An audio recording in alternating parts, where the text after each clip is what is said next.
কলেনি বাংলাদেশ ভারত নিরাপত্তা উপদেষ্টা পর্যায়ের বৈঠকে হাসিনাকে ফেরানোর দাবিতে সাড়া নেই। জামদানি আর শাপলার নকশায় মিস ইউনিভার্সের মঞ্চ মাতালেন মিথিলা, কাঁদলেন আবেগে।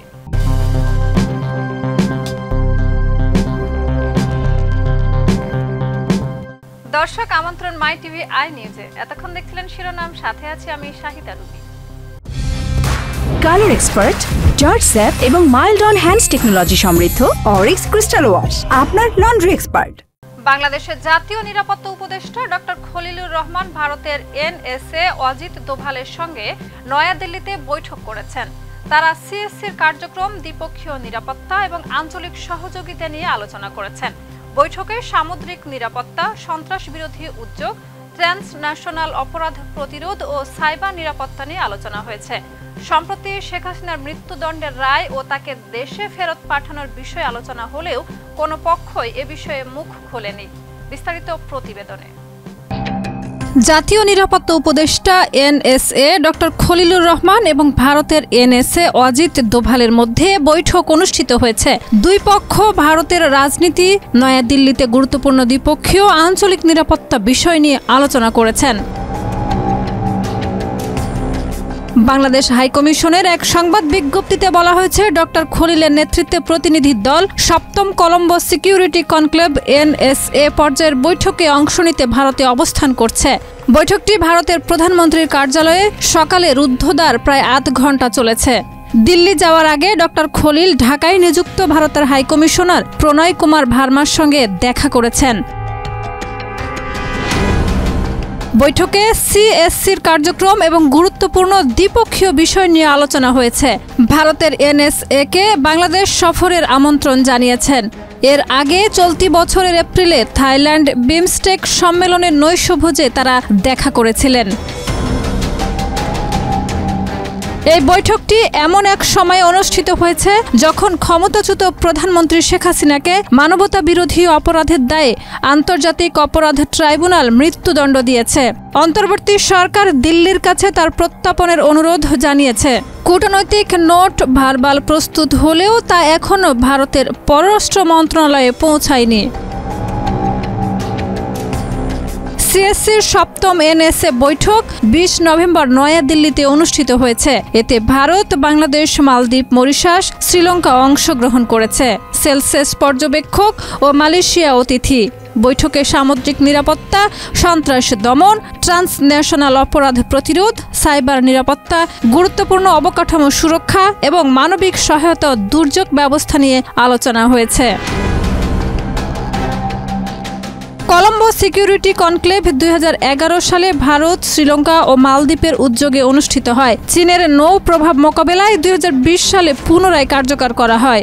বাংলাদেশ ২০২৪ সালে সদস্য হয়েছে সেসেলস পর্যবেক্ষক। সিএসসি ভারতের নেতৃত্বে ভারত মহাসাগরীয় অঞ্চলে সামুদ্রিক ও কৌশলগত সহযোগিতা জোরদার করতে গঠিত। শাহিদা রুবি, মাই টিভি। গাজায় সংঘাত বিরতির মধ্যেও আইডিএফের হামলায় ২৮ জন নিহত ও ৭৭ জন আহত হয়েছে। আল জাজিরা জানায়, খান ইউনিস ও গাজা সিটিতে বোমা বর্ষণে এক পরিবার সহ বেসামরিক মানুষ নিহত হয়েছে। ইসরায়েলের দাবি করেছে,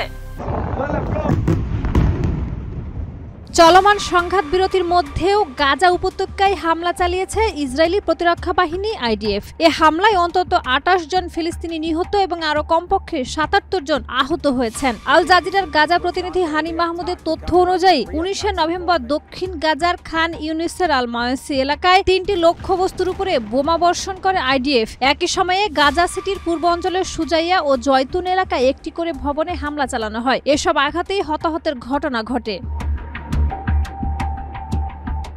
হানি মাহমুদ আল জাজিরাকে জানান, এক ভবনে বোমা পড়ে একই পরিবারের মা, বাবা ও ৩ সন্তান সহ পরিবারের সব সদস্য নিহত হয়েছেন। তিনি বলেন, গাজায় এখনও কার্যত সংঘাত পরিস্থিতি। আইডিএফ এর দৈনন্দিন সহিংসতায় মানুষ আতঙ্কে দিন কাটাচ্ছে এবং নিয়মিতই ফিলিস্তিনিরা নিহত হচ্ছেন। হামলার পর আইডিএফ জানায় তাদের আঘাত করা সব লক্ষ্যবস্তুই ছিল ফিলিস্তিনের স্বাধীনতাকামী সংগঠনের সামরিক কাঠামোর অংশ এবং এটি সংঘাত বিরতি লঙ্ঘন নয়। তারা দাবি করে নিরস্ত্রীকরণের শর্ত অনুযায়ী 5টি স্থানে অভিযান চালানো হয়েছে এবং ভবিষ্যতে এমন অভিযান চলবে। অন্যদিকে ফিলিস্তিনের স্বাধীনতাকামী সংগঠন এসব দাবি প্রত্যাখ্যান করে বলেছে ইসরায়েল অযৌক্তিক যুক্তি দিয়ে হামলাকে বৈধতা দিতে চাইছে। তাদের মতে এটি স্পষ্ট সংঘাত বিরতি লঙ্ঘন এবং নেতানিয়াহু নতুন করে উত্তেজনা ছড়াচ্ছেন, যার পরিণতি ভয়াবহ হতে পারে। আল জাজিরা তথ্যে জানা যায়, ট্রাম্পের প্রস্তাবিত সংঘাত বিরতি কার্যকর হওয়ার পর গত 40 দিনে ইসরায়েল 393 বার শর্ত ভেঙেছে। Shahida Ruby, MyTV.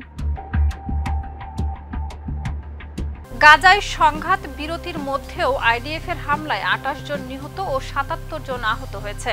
Al Jazeera জানায়, খান ইউনিস ও গাজা সিটিতে বোমাবর্ষণে এক পরিবার সহ বেসামরিক মানুষ নিহত হয়েছে। ইসরায়েলের দাবি, হামাসের লক্ষ্যবস্তুতে হামলা চালানো হয়েছে। তবে ফিলিস্তিনের স্বাধীনতাকামী সংগঠন বলছে এটি সংঘাত বিরতি লঙ্ঘন। আল জাজিরার তথ্য অনুযায়ী 10 অক্টোবর থেকে ইসরায়েল 393 বার সংঘাত বিরতি ভেঙেছে। বিস্তারিত ডেস্ক রিপোর্টে। পাকিস্তানের রাওয়ালপিন্ডিতে ইমরান খানের বোনদের পুলিশ হেফাজতে নেওয়া হয়েছে। 10 ঘন্টার অবস্থান ধর্মঘট শেষে তাদের আটক করে পুলিশ। তবে পুলিশের আচরণকে সহিংস বলেছে পিটিআই। রাওয়ালপিন্ডিতে পাকিস্তান পিটিআই প্রতিষ্ঠাতা ও সাবেক প্রধানমন্ত্রী ইমরান খানের 3 বোন আলেমা, ডাক্তার উজমা এবং নওরিনকে 19 নভেম্বর পুলিশ হেফাজতে নেওয়া হয়েছে। এই ঘটনা আদিয়ালা কারাগারের বাইরে চলা 10 ঘন্টা ব্যাপী অবস্থান ধর্মঘটের পর ঘটেছে। ধর্মঘট শুরু হয়েছিল যখন ইমরান খান ও তার পরিবারের সদস্য এবং দলের নেতাদের সঙ্গে নির্ধারিত সময়ে সাক্ষাতের অনুমতি না দেওয়ায় বিক্ষোভকারীরা ফ্যাক্টরি চেকপয়েন্টে বসে অবস্থান নেন। পুলিশ বিক্ষোভকারীদের সঙ্গে একাধিকবার আলোচনা করার পরও আলেমা অবস্থান কর্মসূচি শেষ করতে অস্বীকার করেন এবং ভাইয়ের সঙ্গে সাক্ষাতের নতুন সময় নির্ধারণের দাবিতে জোর দেন। মধ্যরাতের দিকে কর্তৃপক্ষ প্রথমে পুরুষ কর্মীদের ছত্রভঙ্গ করে এবং পরে নারী পুলিশের ইউনিট ইমরানের বোনদের হেফাজতে নিয়ে একটি পুলিশ ভ্যানে চক্রিতে স্থানান্তর করে। এই পদক্ষেপের পর 10 ঘন্টার অবস্থান ধর্মঘট শেষ হয় এবং অবশিষ্ট শ্রমিকরা শান্তিপূর্ণভাবে ছত্রভঙ্গ হয়। এদিকে পিটিআই অভিযোগ করেছে বোনেরা শান্তিপূর্ণভাবে অবস্থান করছিলেন, অথচ পুলিশ তাদের সহিংসভাবে আটক করেছে। দলটি এটিকে মানবিক ও সাংবিধানিক অধিকার লঙ্ঘন হিসেবে দেখছে এবং ভবিষ্যতে সুপ্রিম কোর্টে আইনি পদক্ষেপ নেওয়ার পরিকল্পনা করছে। Shahida Ruby, MyTV. Miss universe প্রতিযোগিতার মঞ্চে জামদানি শাড়িতে নজর কেড়েছেন বাংলাদেশের মডেল ও অভিনয় শিল্পী তানজিয়া জামান মিথিলা। সুন্দরী প্রতিযোগিতার এই মঞ্চে বাংলাদেশের প্রতিনিধিত্ব করে মিথিলা শুরু থেকেই আলোচনায়। পিপলস চয়েস বিভাগে কখনো প্রথম কখনো দ্বিতীয় অবস্থানে উঠে তিনি আলাদা নজর কেড়েছেন। বিশ্বব্যাপী 121 দেশের প্রতিযোগীর ভিড়ে বাংলাদেশকে সবার সামনে তুলে ধরার চেষ্টা নিয়ে সামাজিক যোগাযোগ মাধ্যমে চলছে আলোচনা। বিস্তারিত প্রতিবেদনে। থাইল্যান্ডে চলছে মিস ইউনিভার্সের ৭৪তম আসর। 19 নভেম্বর 121টি দেশের প্রতিযোগীরা হেঁটেছেন নিজ নিজ দেশের ন্যাশনাল কস্টিউম পরে। তানজিয়া জামান মিথিলা বেছে নিয়েছেন বাংলাদেশের নারীদের প্রধান পোশাক শাড়ি, আর দেশের ঐতিহ্য বিশ্বমঞ্চে তুলে ধরতে পছন্দ করেছেন সাদা জামদানি। জামদানি শাড়ির মোটিফে আছে বাংলাদেশের জাতীয় ফুল শাপলা। সামাজিক যোগাযোগ মাধ্যমে ছবিটি পোস্ট করতেই তা ভাইরাল হয়।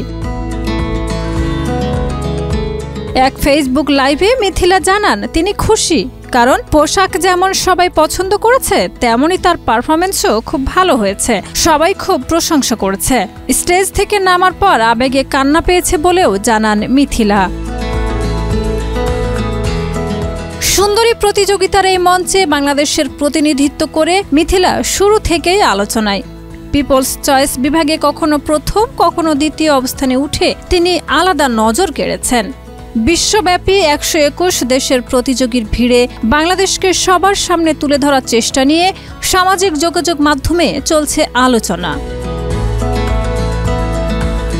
21 নভেম্বর জানা যাবে কার মাথায় উঠতে যাচ্ছে মিস ইউনিভার্স 2025-এর মুকুট। এর আগে প্রতিদিনই বিভিন্ন সেশনে প্রতিযোগীদের নেওয়া হচ্ছে নানা পরীক্ষা। শাহিদা রুবি, মাই টিভি। দর্শক, এই ছিল আজকের মাই টিভি আই নিউজ। ধন্যবাদ এতক্ষণ সাথে থাকার জন্য।